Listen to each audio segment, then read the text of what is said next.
Thank you, Kate. Good afternoon.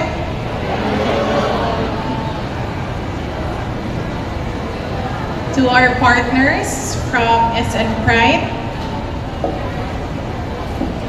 Iloilo City Government officials and employees, sa akon nga mga kaupod sa serbisyo sa gobyerno, ang LEEO naton nga duwa na kasimana wa ay tulog,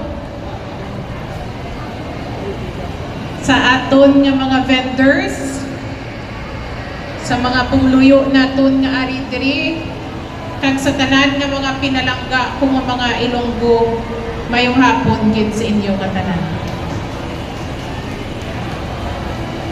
Today we have a very reason to celebrate and give thanks to the Lord, because one of our greatest dreams to have a matahom, matinlo kag moderno nga public market has finally come true. This day marks an important milestone in the history of Iloilo City. A new beginning for our vendors and shoppers. Wala na sang tulo sang ulan, nga daw ara lang kita sa kasagingan. Wala na sang marigna na sitwasyon, subong everything is organized, naka-zoning na kita, clean, bright, and well-ventilated. Many administrations have dreamt of improving our markets, but it took one administration with strong political will to make it happen, that of my father, former Mayor Jerry P. Trias. As your new mayor, I am proud that this project was completed and opened during my administration. Despite the challenges, we succeeded because we shared one vision: to give the Ilonggos a market that reflects order, dignity, and progress. This project was not achieved by one person alone, but through the unity of our market vendors, mga pumuluyo naton, kag private sector. Your strong support made this dream possible. And through the public-private partnership with SM Prime Holdings. Through this partnership, nising ko wala nagasto ang aton gobyerno. Not a single peso was spent for the redevelopment. Instead, our funds were used for the social services and programs that directly benefit our people. I am grateful for SM for their trust and commitment. Indeed, SM and Iloilo City are not just partners. We are partners for good. I would like to sincerely thank SM Prime for being our steadfast partner in this landmark project. Your commitment, collaboration, and trust help us turn our dream of a modern, dignified market into a lasting symbol of Iloilo City's progress.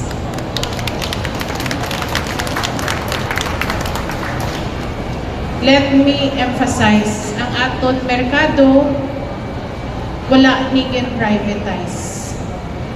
The city government will still manage and operate all the public markets. Nagamit ka to na pinag- All legitimate vendors will return and be accommodated.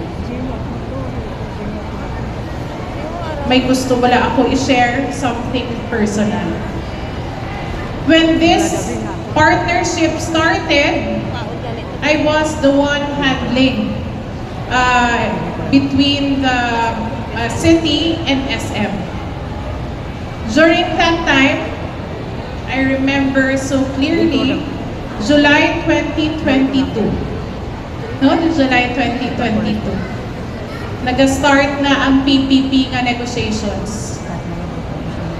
And during that time, I got pregnant. Hindi pa natapos ang storya. I got pregnant and I miscarried. Because for one reason, I really made sure during the negotiations that all the vendors that were legitimate would be given stalls after the renovation.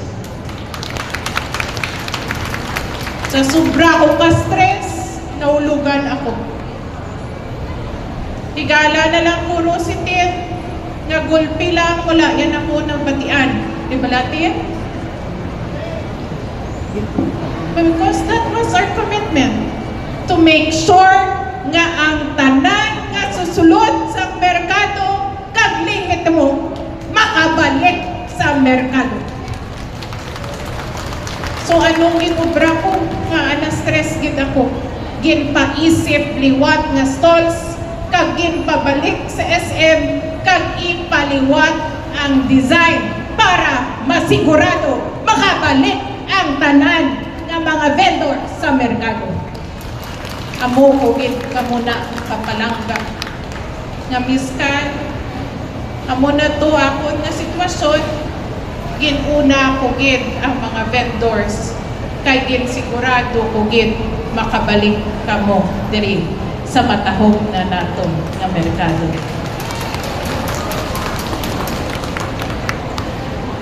I would like to also express my heartfelt gratitude to the Iloilo City Government offices and departments who worked tirelessly to make this project possible. Salamat gid sa inyo padayon nga pagtrabaho para maging posible ang aton handog. Your teamwork, dedication, and service to our people made this project a success. This achievement is not only mine, it belongs to all of us in the Iloilo City Government who continue to serve with passion and commitment.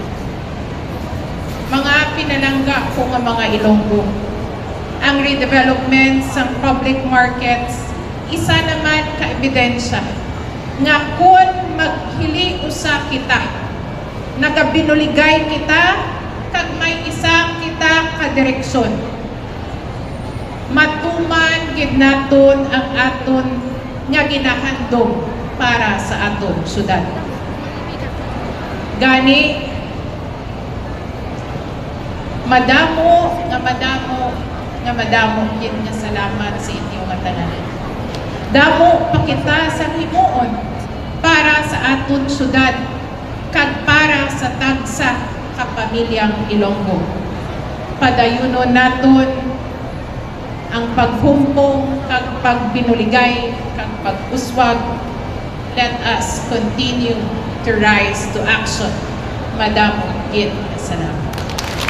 Ladies and gentlemen, Honorable Raisa Trias.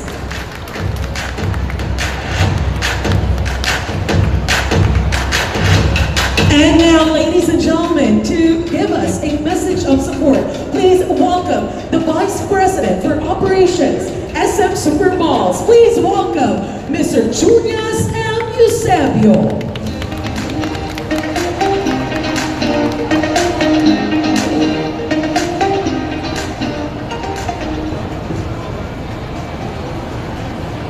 Maayong hapon sa inyo tanan. To the Honorable Mayor of Iloilo City, Mayor Rai Santianes, Vice Mayor Love Baronda, and the rest of the city officials, our partners from the city government, sa ating pong mga masisipag at masisikap na mga market vendors na nandito, and to all the proud people of Iloilo, we are deeply honored to celebrate a truly momentous occasion, the opening of the new Central and Terminal Markets. Kanina pong umaga, nakita namin sa headline ng isang local newspaper, at ito ay hinighlight din ni Mayora kanina, from dream to reality. Sabi ni Mayora kanina, a true dream come true for the city. At sa amin po, nakakataba ng puso sa SM na kami ay naging bahagi at partner ng City of Iloilo para ito po ay maisa katuparan. Kanina din po sa blessing ng ating Central Market, meron po akong isang na-meet na tindera. Tindera po siya ng mga sariwang isda. Tinanong ko po yung kanyang pangalan. Sabi niya, siya po ay si Maria Nora de los Reyes. Kasi nakita ko siya kumukuha ng pictures and videos habang naglalakad kami during the blessing. Sabi ko po sa kanya,